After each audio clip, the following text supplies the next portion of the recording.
If you had to say, best coach? I say he's in the conversation. Okay. He's still got to get a little more jury before he say he's the best coach. The best coach in the currently. Yeah, right now. Brad Stevens is currently the best coach in the playoffs. Okay. But there's a guy that coaches in San Antonio that I think is the best coach in the league. And by the way, to Brett Brown's credit, you can also do a rip of some great plays they ran of out-of-bounds plays. I remember one in particular where the cross-court pass that got J.J. Redick a three-point shot in the right corner. But Al Horford's strength, and it's a soft touch, and he made a right-handed shot on the left side of the hoop. I thought he was going to miss that. He made it. Ooh, that was tough to watch again. Ben Simmons struggled late, missed a couple of easies, turned the ball over in some really important situations. Look, he's probably going to win Rookie of the Year, but what is happening in this series? Ben Simmons has been exposed that he can't shoot the basketball. And also, when you're a great decision maker like he is, you can't get an offensive rebound with 18 seconds to go and shoot the ball back up. But you know why he did that? Because he's not a good free throw shooter. Right. He didn't want to go to the line. So here, again, trying to get his confidence going. I said this when Ben Simmons got drafted. There's going to be a lot of people talking about what he should do in the offseason. When he goes to the basket and finish, even that shot, he shot it with his right hand. Right. When he's under duress, he uses his right hand. But when he shoots from the free throw line, he shoots with his left hand. I truly believe Ben Simmons is shooting with the wrong hand. Which is insane every time you say it, but if that's what turns out to be the case, that's crazy. Absolutely. So I think that's probably one of the adjustments. Oh, and by the way, why don't you just give Markelle Fultz some minutes? Just, worst case, just take him back out. But can we just see what happens? Right. Or you could go in the next season and he got some playoff experience. Yeah, it's one of those mysteries. Maybe we'll see him in the next one. So Horford's shot obviously won the game, but there was more to it that led up, right? Absolutely. We're going to talk about the team that lost it, but I want to show how ultimately the Boston Celtics and their hustle and their discipline actually found a way to take this game while on the road. So now look at the time and the possession. Okay. The situation matters. You got Ben Simmons with the basketball. It's a tie game, Bees. It's 10 seconds to go, and we're calling this guy the future Magic Johnson, right? Yep. So watch this. J.J. Redick, you're going to get him the ball because he's a shooter. He's your guy that's been in these situations, and worst case scenario, he can make an open shot. But watch this. J.J. Redick with the basketball. He threw that thing like it was a hot potato. It didn't even touch his hands good. Like, where was he throwing it? Like, think about this. J.J. Redick is looking at him. What are you doing? You clearly see that he's not looking. Like, why are you even throwing him the ball? I don't know. Okay, that's one. So when that happens, now this is what I like about the Boston Celtics. We're going to give them credit. Watch how Rozier, the decision maker, turns defense into offense. These guys are out. Now, this is what I like about this fast break. You know how when teams it's the first or second quarter, teams flare out for the three or try to get cute. They running for layups. They're not playing around. They're like, we're trying to get this bucket. And then boom, Jaylen Brown with that. Now we see the replay. Here's again. It's uglier from that angle.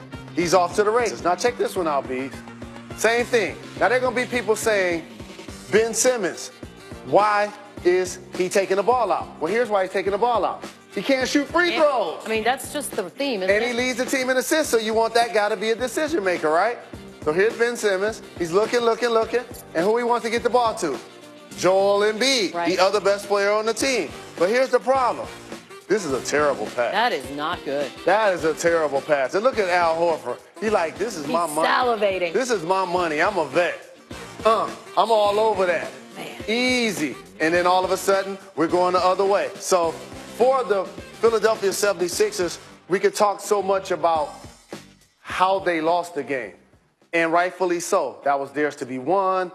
Costly turnovers late. Their best players didn't come up big when they needed to. But the Boston Celtics, nobody can say that they felt they would be up 3-0 in this series. No. Versus the Philadelphia 76ers, who everybody, including myself, didn't see this coming. Not like this. Catapulted them to the conference finals when we saw that series. matchup. Like, I saw this thing maybe going 7. But at least Greeny's right. It's a sweep. Speaking of Greeny, let's head back over that way as we go west and continue talking. Oh, if you think I'm going to walk with you guys behind me, you're crazy. I'm not doing it.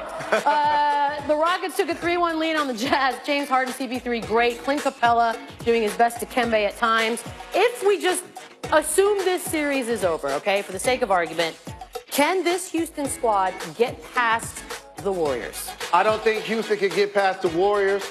I think Utah, gentlemen's sweep, same with Philadelphia. I think they get one game. But once you get to the conference finals, I think the Golden State Warriors, once they're healthy, they're going to expose matchups in that situation. They're going to make James Harden play D.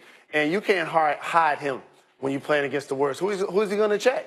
You're going to try to put him on Clay? Okay, we're going to run Clay into action. Oh, he's stuck on Steph? Oh, okay, clear it out.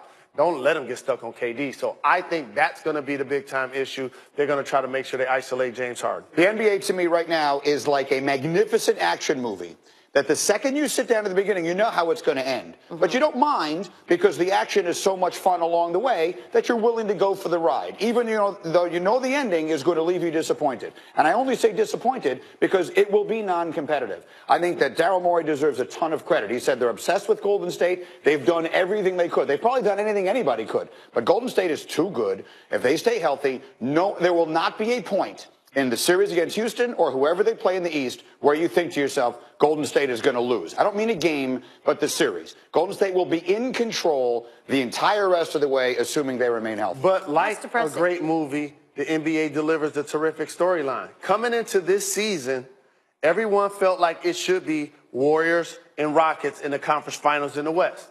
Kyrie Irving decided he didn't want to play for the Cavs anymore. What do we want to see? LeBron versus Kyrie in the conference finals. Yep. But then all of a sudden he gets injured.